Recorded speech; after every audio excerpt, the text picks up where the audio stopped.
noticed that the creek that had tripped merrily in the spring had slowed to a mere trickle under the summer's unrelenting sun. I noticed that there was a squeaky board on the porch, but mostly I noticed how quiet it was at the cottage. That silence was like a balm. I reveled in it.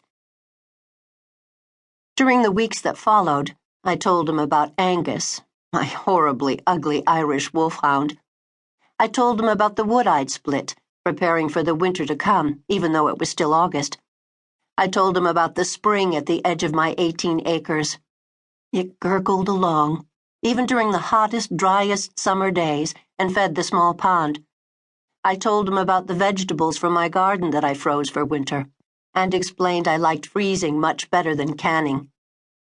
I told him that I liked crafts. I didn't say art, because I'd always thought it sounded pretentious to call what I do art. I taught art, but I'm more of a crafter. I brought Sam a small clay jar I'd made a few years ago. It wasn't one of my best works, but it was sturdy and honest, and in that respect, it reminded me of Sam. I told him that I liked Guinness more than Killian's. He offered to stock a case, but I assured him bottled Guinness wasn't the same. Only draft would do.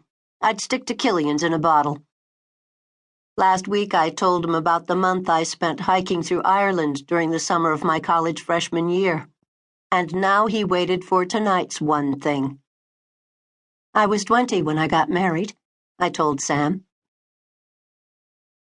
Lexie Morrow was using her sweatshirt as a makeshift blanket in the middle of the quad, cursing Robert Boyle, a fellow Irishman who was considered the father of chemistry. It hurt her heart to curse someone else who'd come from Ireland.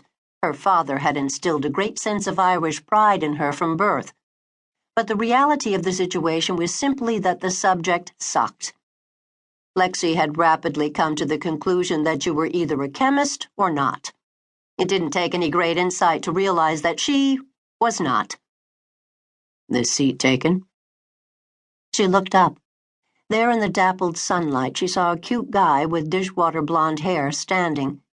He sat down on the grass next to her without waiting for a response. She wasn't quite sure how to react. Men didn't generally seek her out. Her mother would have scolded her for undervaluing herself, but truth of the matter was, Lexie was ordinary, not ugly, but not beautiful, not rich, but not poor, not brilliant, but not a dolt. Though at this moment, staring at this strange, cute guy sitting next to her, she felt decidedly doltish.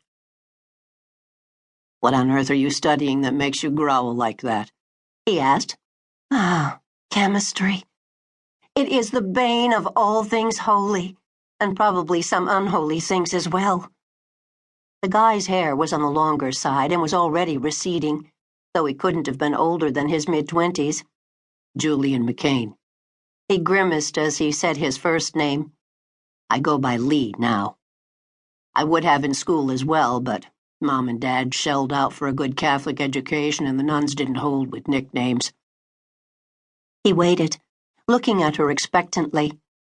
There was nothing to do but introduce herself as well. "I'm Lexie Morrow, Lee. My mother tried to make me an Alexis, but the name just wouldn't stick. I've always thought I was more of a Lexie." "Lee McCain and Lexie Morrow. They fit. I mean, if we got married, we'd share monograms." He laughed at himself. Lexie couldn't help but laugh too, though normally if someone else had mentioned marriage within seconds of introducing himself, she'd have been put off.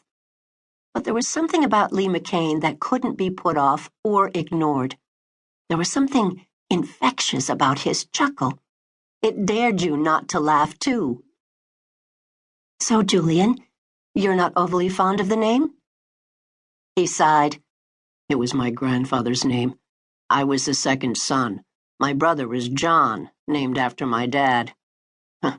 I got Grandpa. John won the family name lottery." He grinned as he made the proclamation, and Lexie found herself laughing again. "Your parents gave him that name. There's nothing much he can do with John. But you gave yourself the name Lee. That's a powerful thing. Naming yourself is rather like charting your own destiny." "I never thought of it like that." "Looking at something in a new way."